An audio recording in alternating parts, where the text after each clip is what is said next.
Welcome back to First Down Fridays. I'm your co-host, Tucker Moore, joined by, for the last time this semester, Johnny Felder. How are you doing today, Johnny? I can't complain, man. I'm ready to go ahead and just get everything ready to go, pretty much. Really excited for this one. Unfortunately, this is going to be our last episode of the semester. School's finishing up. Yeah. Most people have already went home, but me and Johnny decided to be here with you guys today. We're committed. Give you one last episode for the semester, so jumping right into things. We have a lot of fun stuff planned for today, but starting off per usual, we're going to get into our recaps of the games we predicted last week. First and foremost, though, wanted to go over our overall record for this season's predictions between me and Johnny. So my final record was 30-18 win-loss ratio, so not too bad. And Johnny's was, I believe, 30-13, which I believe there was a week he did a few less games. That's why it's like that. So overall, we have very similar ranking there. I think we both did pretty good for the most part. There's a few weeks where we dropped the ball a little bit, but that's bound to happen. You know, it's tough predicting these games out here. I remember just going back through the episodes and everything like that and just having everything jotted down. It's crazy because I remember those couple of weeks we went 0-4 and stuff that. We had terrible weeks. Well, on the flip side, I think this week we had a very good week predicting games. Me personally, I went 4-1, and I think you went 4-1 as well. We both predicted the same thing. So we ended the year strong on the prediction side. But with that being said, we will get into, at least for me, the game that I did incorrectly predict, and that was Clemson versus Louisville. I predicted Louisville. Clemson went out and got the win.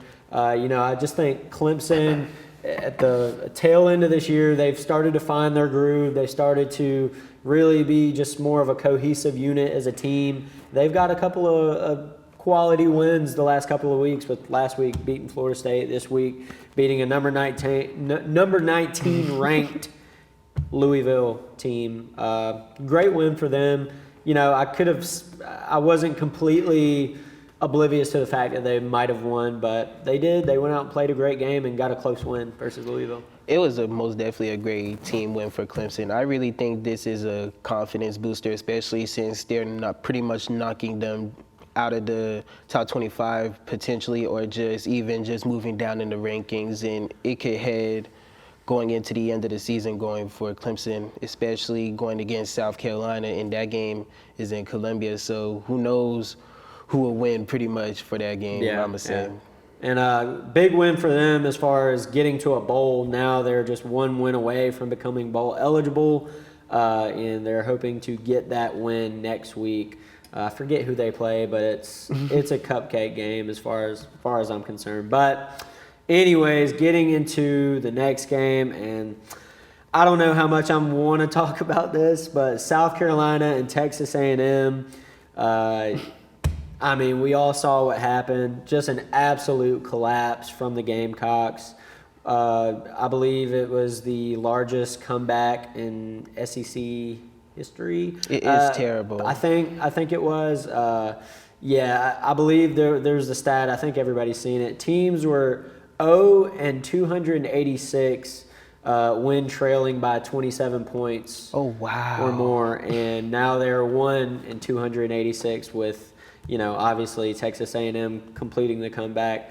What more can you say about this? Just an absolute and utter failure to, maintain the momentum that they had in that first half. Defense looked stellar. Offense was actually moving the ball with, interim offensive coordinator Coach Mike Furry stepping in for Mike Shula. The offense looked great. Defense looked great. They were just routing number 3 Texas A&M, and then in the second half, just a complete flip of the script. Got outscored 31-0 in that second half. What more can you say? After a game like that, Coach Shane Beamer's seat is hotter than ever after that one, and just utterly disappointing for that team and that fan base, me being in that fan base. Yeah, that's well put. That's everything that I pretty much wanted to say, but in shorter terms. I feel like this game right here just solidified like their whole season. Like I feel like they should just cancel the football season at this point. Like I'm mad. I was mad about that. But at the end of the day, though, I really feel like South Carolina really did improve, especially with Mike Furry in at offensive coordinator, honestly. But the C is harder for Shane Beamer. Yep, most certainly. But moving on to Iowa and USC. Now, I did predict USC to win. They did win. They pulled out a close one versus Iowa. I figured it wasn't going to be a barn burner by any means, but ultimately, Jade Mayava and them boys, they went out and picked up a win versus them. I didn't see too much of this one, but USC just continues to go out and win. Like I said, I don't think I've picked against them once this semester, and for the most part, it's paid off. USC is your most definitely lucky pick here, honestly. Yeah. This was my first L. I picked Iowa, and every time I pick Iowa, they always find a way to disappoint me. They be close in the game, but they always find a way to disappoint me. With this game right here, I really feel like USC's offense really paved the way for this game and really scalpeled Iowa's defense, even though it was a close game. That's all I'm going to say for this game. But overall, though, this game right here, just cupcake for USC pretty much. Yeah. Moving on, want to get into Oklahoma and Alabama. This was one that in Oklahoma, like I said with USC, they're one I don't think I've picked against them either.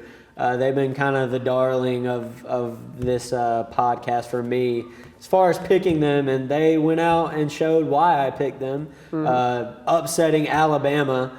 What more can be said about this team? They're just so resilient, so talented. Both sides of the ball. I think every point that I made in last week's show rang true. Their defense was superior, and I believe the score was nearly identically what I predicted. I think I predicted 20-23, and I believe it was 21-23. Yeah. So really picture perfect on that end as far as how I predicted it. But overall, I just think Brent Venables and this team, they're just so talented, well coached, and they live for these big moments. And beating Alabama for the second straight year, by the way, it seems like they have their number. I really most definitely watched that game. So with that game there, I really honestly liked their defense, especially going down to the nitty-and-gritty in the fourth quarter. It really was a real man's game of football in the trenches, pretty much for Oklahoma. They have brothers on defense. I think they're the Sanders brothers or whatnot, and they just been locking everything down on defense and just pretty much just overwhelming under Alabama pretty much. But overall, that's just my analysis for that game pretty much. Yeah. Like their defense just really just paves the way for me every time for me pretty much. Yeah, great game with two teams that are looking to stay in the playoff hunt, closing out the year. But with our last game that we predicted, want to get into Texas and Georgia. Now, obviously, oh Lord, I believe we both predicted Georgia in this one. Now, I did not think it was going to be the routing that it was, but it was with a 35-10 emphatic win over Texas. And that's 3 straight wins for Georgia over Texas since they joined the SEC last year. I mean, what more can you say? It was just a beatdown on all 3 levels. Yeah. There's nothing much you can say about that. The Texas offense continues to look stagnant like they have all year. I thought maybe at this point of the year, maybe they could pull out a few wrinkles to give that Georgia defense some interesting looks, but ultimately they just couldn't get anything going.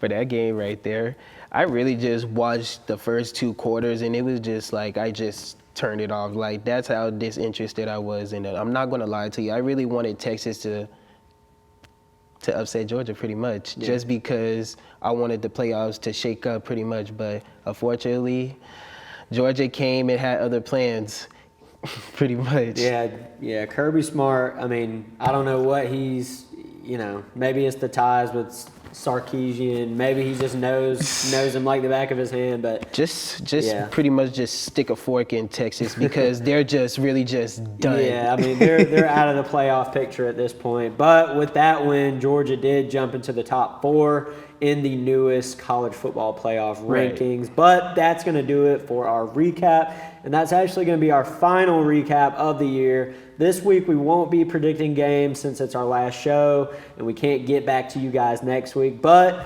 coming up, we're going to have a big trivia game. We're going to bring in a lot of different trivias that we've had in previous episodes, kind of a big old smorgasbord of trivia. But join us for that in a moment.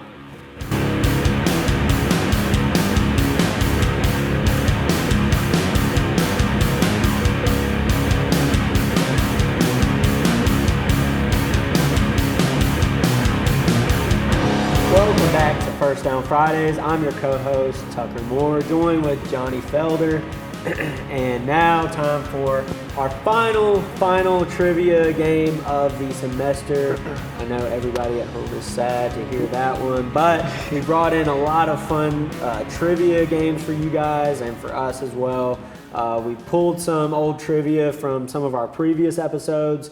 Like I said before, kind of going to do a big old, just melting pot of different trivia. So to send the show off in the right way. So first of all, we're going to do a blind ranking. We both brought in blind rankings. For the second one, we are going to do guess where said player went to college. We're going to bring in 3 of those. For the third one, we're going to do a rapid fire back and forth until we can't name any of college football mascots. Mm-hmm. And then for the last one, we're going to do kind of our miscellaneous, bring in whatever you want trivia question that's meant to be a little more difficult. So that'll be whatever category we want. I don't know what he has. He doesn't know what I have. So we'll move on from there. But are you ready, Johnny? Most definitely. So, all right. We'll get started off with the blind rankings. Do you want to go first? I actually do. Okay. All right, so blind rank these quarterbacks. Michael Penix Jr. Well, you were about to name them. You got to name one at a time. And it's 5, right? Yeah. Okay. All right, so Michael Penix? Michael Penix. I'll go 4. Quentin Ewers. 5. Carson Beck. 3. Jalen Milroe. 2. Riley Leonard. Okay. Oh man, that sucks. That's a sucky list. Oh no. That's a little rough. Okay. Shaky, just shaky a little bit. That was yeah. Okay. You can say it was mid. Yeah, it's mid. Not horrible, but mid. I'll take it. Hey, you got to take what you can get. All right. For my blind ranking, this is just all-time running backs. Okay. So, getting started with this one. Ricky Williams. Number 1. Number 1? Yes. Reggie Bush. Ooh, Reggie Bush. Bush got to go too. Saquon Barkley. I'm not going to lie. Barkley got to go at my 3. Derrick Henry. 4. And for your 5th and final, you have Barry Sanders. It's all right. I'll keep my number 1. Oh, man. Yeah, hey, they don't know about Ricky Williams. Yours might have been rougher than mine. Oh, okay. So we both kind of had stinky lists. Hey, and that's the fun of it. That is the fun of it. But moving on, we're going to get into name where these players went to college. And I guess I'll start since you started that one. Okay. All right. Name where did DeMarco Murray go to college? DeMarco Murray.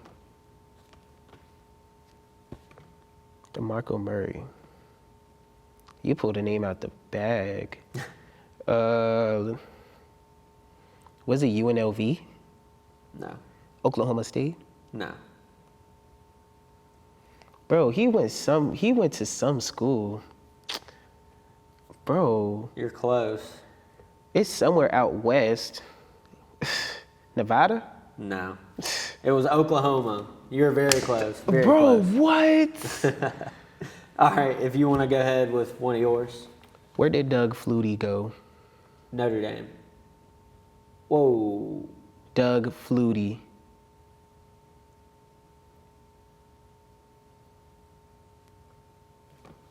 Doug Flutie. Yeah. I pulled a name out the bag for you. I mean, I know Doug Flutie, but was it not Notre Dame? Shoot. Dang. What in the world? I know. Purdue. I know it's not. I know it's not right. Penn State. Who was it?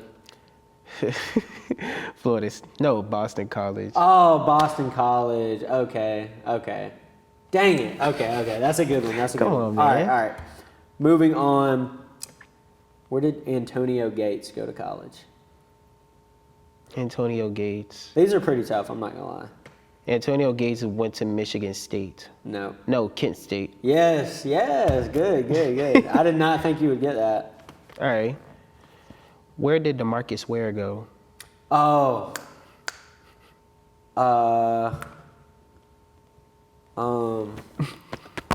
Dude, I swear I know this. UNLV? No. It's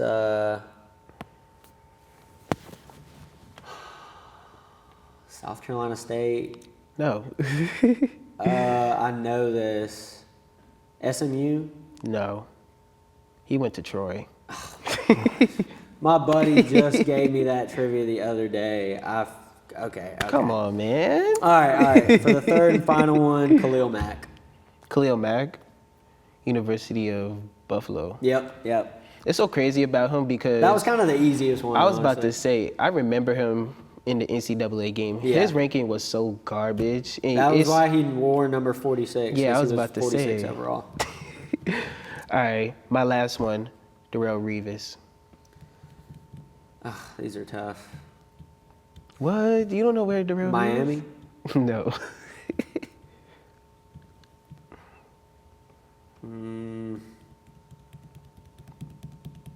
Florida State? I'm thinking that, like, Florida region.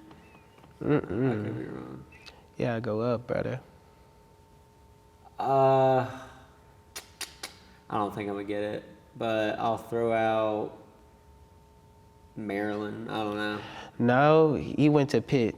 Okay, so He went to Pittsburgh. I wouldn't have known that. I wouldn't have known that. All right, I think that's the last one. Think you did. I think you're the only. No, yeah, you got 2 out of 3. I don't think I even got 1. So you wiped me on that one. You wiped me on Get the broom, sweep him. All right. Now we're gonna do our little rapid fire back and forth. Obviously, we'll kind of go until one of us stalls out. Are you ready? I think I am. Are you? Okay. I'm ready. If you want to go ahead and start. All right, we're going to start Big Al. All right. I'll go Gamecocks. I'll go Smokey. Oh, wait. I'll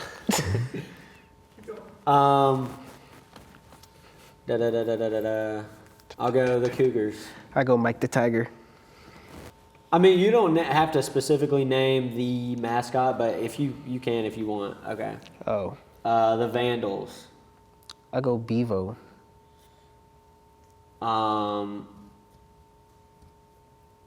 The Golden Knights. I go Sparky. The Sun Devils. The Sun Devil. Hold up.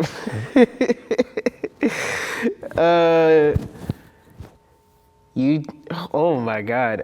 I think you got me beat on this one. There we go. Kind of gave me a little brain fart a little bit. Oh my goodness. All right. Now we're gonna move on to our final segment here. All right. I'll let you start with your last miscellaneous question. All right, so here's my last Miscellaneous question. Colorado was winless in 2012, but not in the playoff era. So was blank and blank. Think about it. We're in the 2020. We're in the 2000s era. So wait, can you repeat that? You said Colorado was winless. All right, so this is the hard trivia. Only 2 Power 5 teams have finished a season winless in the college football playoff era. 2014 present. Name both teams. That's what I meant. That's They my finished question. Winless. Yeah. That's my miscellaneous And question. is this all time? Is this, you said post 2014? Or Yeah, 2014 present. Kent State. That's UCF. You got 3 more guesses. They finished winless. I mean, Colorado. Did you say Colorado? Yeah, You you accidentally actually got that right. Yeah, You- I'll give you that. You kind of slipped up and said that. All right. Yeah. I got mixed shoot. up. You got 2 more. Oh, You got did 2 more Kent teams. State not go winless like last year?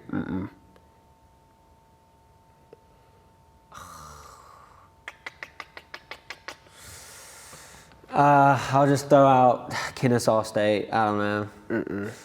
Who was it? So it was Northwestern in 2022 and Vanderbilt in 2020. I was going to Post-playoff. say Vanderbilt, but I didn't. Okay, that 2020 year, it was the shortened year. Only had 10 games. Okay. All right. That was a good one. All right, I think this is a really good one. This is going to be kind of tough, I think. So, name the only 2 schools in college football that have played in all 4 levels of NCAA football, with that being D3, D2, FCS, and FBS. 2 teams have played in all 4. Repeat that one more time. So there's 2 teams that have played in all 4 levels of NCAA football. Okay. These 2 teams were D3 at one point, they were D2 at one point, they were FCS at one point, and they both currently are FBS now. And the teams that are they're just arising just now. I mean, they're both in the FBS now, so yeah, they're at their highest.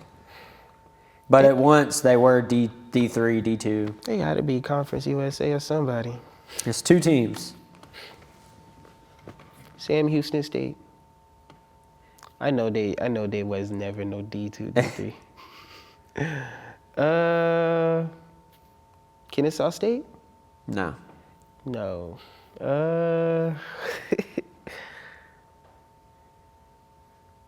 Delaware. No. Who?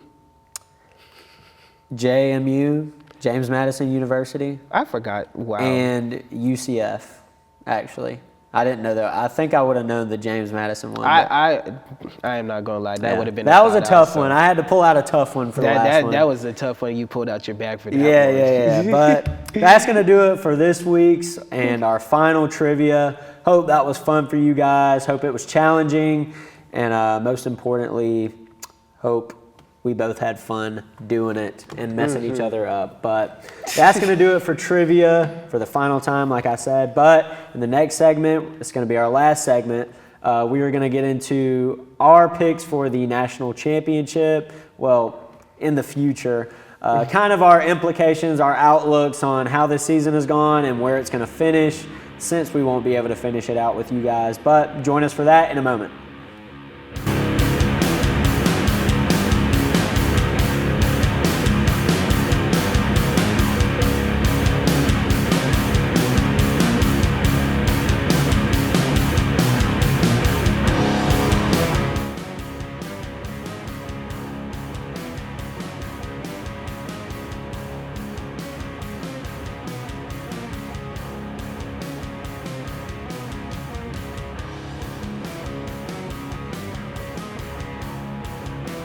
Welcome back to First Down Fridays. I'm your co-host, Tucker Moore, and joined by Johnny Felder for the last time.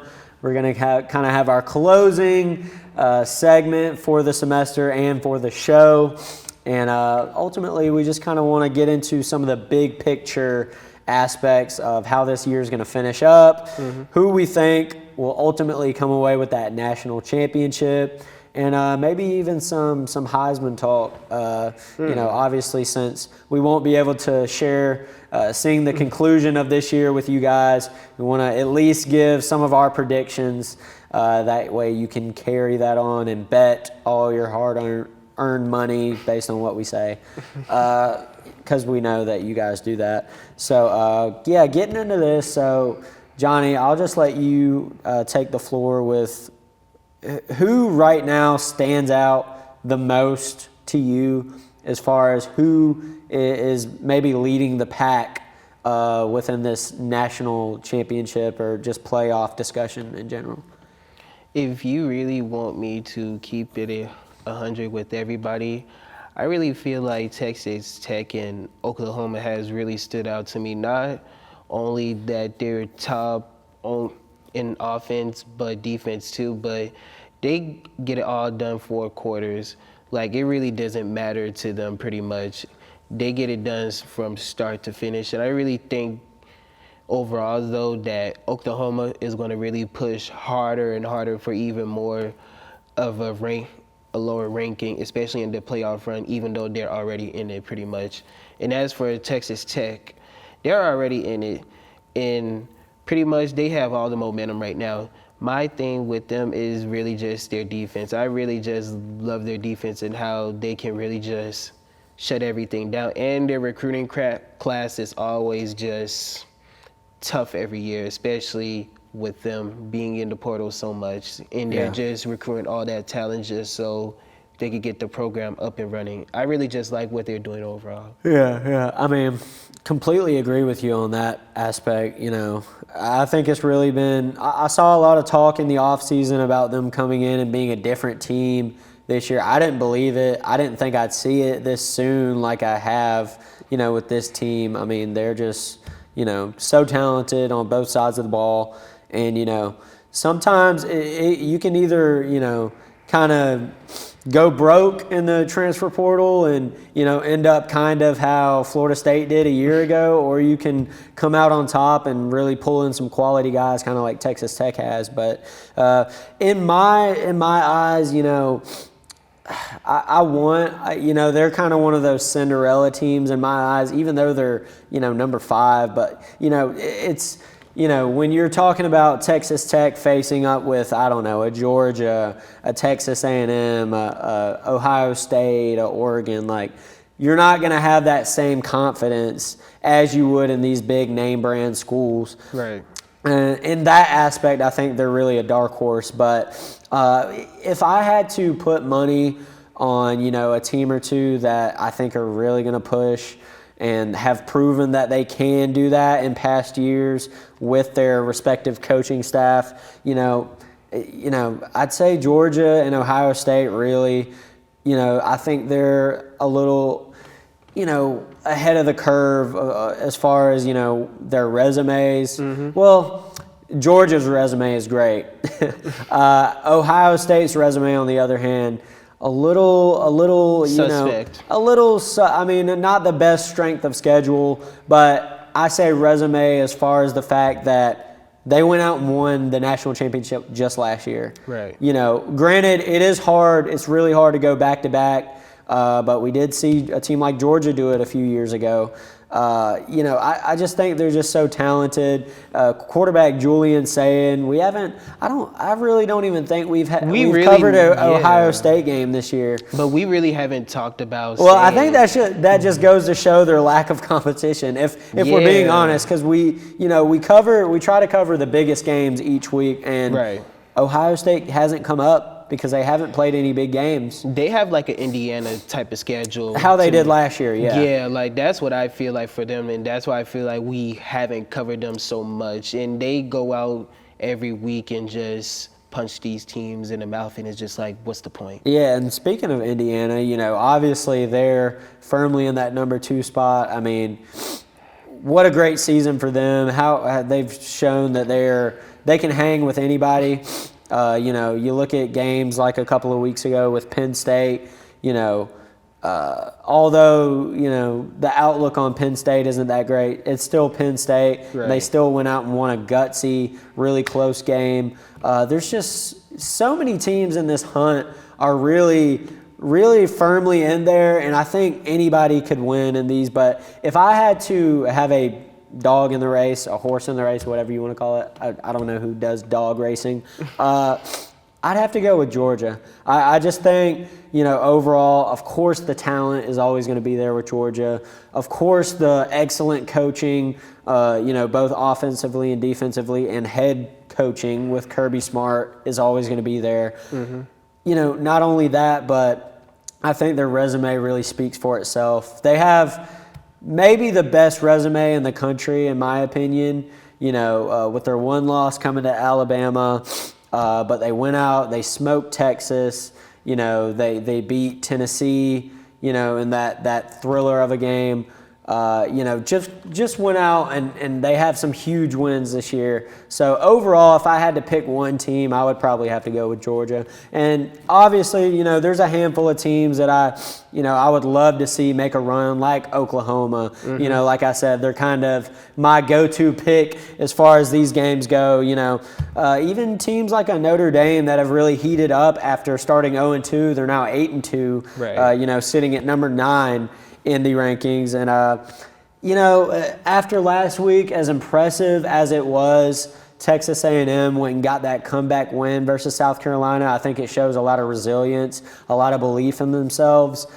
I think, if anything, that showed me that they're not invincible, and they can't afford to go out and have a first half like that against a real quality team. Yeah. I mean, this was a 3-7 South Carolina team. They went down 30-3-2. Right. Not to say that South Carolina, obviously they just got out to a really hot start, but they cannot afford to go out in a playoff game and have that happen and expect to come back. Right. Not saying that would let that happen, but something like that brings a little more doubt into my eyes than it would make me more confident. So for that reason, I don't see Texas A&M getting it done, but we could go on and on about this. There's just, like I said, so many teams in here that are viable and that you could pick, and you wouldn't be called crazy. But so ultimately, who is your pick? My pick is Georgia. I'm not going to lie to you. Like I said, I agree with you on the Georgia pick also. Like, Kirby Smart resume just speaks for itself pretty much. There's not much to even talk about. Like, the coaching is there, everything is there, and he produces every year at the next level every year. I mean, first round, second round, even all the later rounds, he still produces pretty much. And every coach on that staff makes sure everybody is up to par, especially playing these big games like Texas, Alabama, so on and so forth like that. I really think Georgia right now really just got that dog in them pretty much, and just has really the whole momentum right now and just the whole wave just riding with them, especially going on this playoff run. I really think they can't be stopped right now, especially right now. Yeah. So ultimately, you do have Georgia as well? Yeah, I have to agree with you. I ultimately have Georgia. Yeah. I mean, I think it's a valid pick. I think if you've watched enough or any of the games this year, you see just how talented, just how well coached they are. I think it's kind of a no-brainer pick for me. But, if people picked against that, I wouldn't be too mad. But moving on now, briefly, I just want to touch on maybe some Heisman talk. Now, this year to me hasn't been nearly as clear-cut as it is in some years.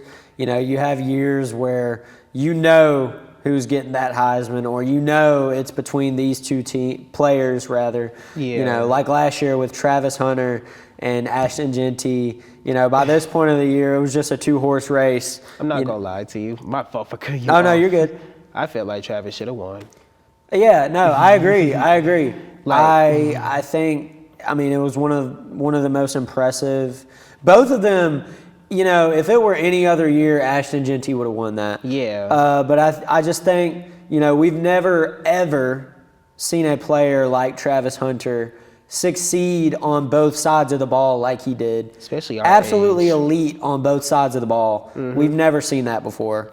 You know, we have seen seasons like Ashton Genty's, you know, granted very, very rare, Right. but, you know, it could have been handed to either player. But that's last season talk. This year, I mean, it's hard to, you know, put any, I mean, I'll just say, I mean, a guy like Hayes King kind of stands out to me. Not the absolute most flashy guy, but, I mean, just a gritty, you know, hard-nosed, run-it-down-your-throat quarterback, you know, which is not usually verbs you'd use to describe a quarterback. But, yeah, no, he's an incredible year leading Georgia Tech. You know, they're kind of on the bubble of the playoffs. They need something crazy to happen to kind of sneak in there. But, you know, he's just been that glue guy all year. He puts the team on his back. Another guy, you know, maybe like a Ty Simpson, you know, he's been really impressive this year. The stats speak for themselves. You know, I've talked ad nauseum about him this year. And, you know, just throwing in another, like Julian saying, I mean, even though he's so young and, you know, but he's led this Ohio State team all year. He's you know, put up the numbers, but also, you know, looking beyond that, you can just look and see that he's one of the better quarterbacks in college football. But, you know, it's tough to say. I mean, if I had to give it to somebody, I might go Hayes King. I mean, it's, you know, it's not my most confident pick or my most impressive, you know, but that's who I'd have to go with ultimately. I agree. Unless I'm forgetting somebody. I feel like I'm forgetting. I don't know. I shouldn't be forgetting anybody because, you know, this is the Heisman we're talking about, but there haven't been that many names to really jump out at you this year. But I'll keep this like very like short and brief. I really feel like this year as a whole, for college football, kind of really was mid to me. Like, no games really, you know, has stood out to me, honestly. Like, this whole year alone to me has kind of been mid. And as for Heisman talk, I really feel like nobody really stood out to me. The only players that really stood out to me, like you said, I'm taking your top two. Haynes King. Like, I mean, you see the film, you see everything. Like, he really has that dog in him, and he really just puts his team on his back pretty much and just goes out there and just pretty much gets the job done pretty much. And as for Ty Simpson, his stat line is crazy, and there's really nothing else to even be said about that one. And my third one having to be is Jeremiah Smith from Ohio State. I mean, he's a bully. yeah, And he's been doing the same thing since last season, and he's still continuing to grow and get even better. So the sky is really the limit for him, but he really had a great year. And for my fourth one, I'll really have to say Marcel Reed. that's one I was forgetting. I'm not gonna lie to you. I definitely have him in there as well. I really feel like, though, like, he's my dark horse. The reason why is just because, like, he's kind of really been suspect this season also, especially, like, with South Carolina, but he proved that he could come back and do the job. And as for my fifth and final one, I just had this one in my head. Let me go ahead and do Bear Morton from Texas Tech. I'm not going to lie to you. He really had a good year also, pretty much. And he really just been doing his thing offensively, especially just leading this Red Raider offense against these top teams. But the question is, can he really get it done in the playoffs and really make that push for him to go to the national championship and take his team on his back pretty much. Yeah. So those are really just my top 5 that you really just have to look out for pretty much. As for Heisman, and as just like for any of those other end of the year awards also. So just be on the lookout, but especially look out for those 5 for the Heisman talk. Yeah, I think those are all those are great picks. Really excited to see who ultimately wins it. Like I said, it's not even really a neck and neck race. It's just kind of open. It's just an open race at this point. That's why nobody's really a clear cut, number one. So just really excited to see how that shakes out. But I think that's going to do it, guys, for our final segment of First Down Fridays. It was a pleasure being able to put on this show weekly for you guys. Had so much fun with Johnny over the semester. And really sad we can't finish the year out with you guys, but, I'm sure, you guys will keep up on your own and make your own predictions and, all that good stuff. So I guess signing out, Tucker Moore. And, hey, I'll let you say your name this time. Johnny with the bag. All right, guys, it was a pleasure, and, just always keep in your heart that First Down Fridays, really put the college football landscape on its back and gave you guys some great content. But, all right, guys, that's going to do it for us. Any final closing thoughts, Johnny? I'm going to just let everybody know that I am graduating this December, unfortunately, also. And I really hope, as far as this show, I really hope somebody really just comes over and really just continues the show, honestly. Like, we really paved the way for a whole lot of things, especially in the communications department. So this show just reaching up to its point, like, it's great to see how our two minds and everything came together before even school started, and just really just put the work in and just got it done every week. And we just corrected each other when we needed to be corrected, and just pretty much also, I really just enjoyed the year, and I really just hope anybody else that's really just interested in this really just takes advantage of this, because this is really just fun to talk about. I mean, you don't really have to sit on the air and just get a suit on all day. You can really just chill out and just talk about college football. Oh yeah. But other than that, though, keep God first, and Johnny Felder the fourth is signing out. That is going to do it for us. As far as this show, obviously, in the spring, there's no college football, but maybe next fall, we will both be graduated. Maybe they'll pick it up and have another cast of illustrious co-hosts for you guys. No doubt that they won't be as good as us, but hopefully they can carry on the torch. Just joking for whoever does it. But, either way, had a lot of fun with you guys, and that's going to do it for First Down Fridays.